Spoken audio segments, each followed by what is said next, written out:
Pink एवं नाली साड़ी रे अनेक फोटो एवं सोशल मीडिया रे घुरी बुलुछि एवं अनेक महिला खुशी हेउचंती जे आमे पतला देखा जाउछु सुंदर देखा जाउछु मुहटी मेकअप लगेला भली देखा जाउछु एवं नाली साड़ी रे फेसबुक एक्स हैंडल एवं इंस्टाग्राम संपूर्ण रूप से छाई जाय।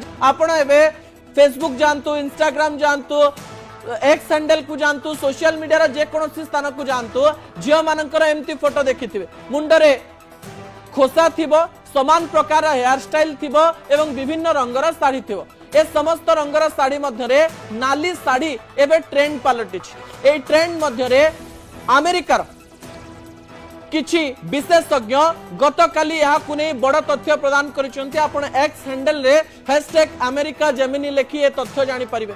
सेमानकर कहिबा अनुसायी एई एआई सीधासलख भावरे अनेक महिलांकर अनेक पुरुषंकर फोटो गुडी को सीधासलख भावरे कलेक्ट करूछि एवं एई फोटो गुडी को भविष्यत रे विभिन्न देश रे खराब भावरे व्यवहार करा जाई पारे। जदि आपण संपूर्ण भावरे आपणक भली देखा जाउचंती आपणक सहित आउ काहाकू ठिया करी देखा जाउची जे आपणकू लागुची आपण ट्रम्प को भेटी देले आपण शाहरुख खान को भेटी देले आपण नाली रंगर ड्रेस पिंदिचंती समान देखा जाउचंती। एई फोटो को विभिन्न पॉर्न साइट रे मध्य व्यवहार करा जाई पारे बोली अमेरिकार एई विशेषज्ञ जनक कहिचंती।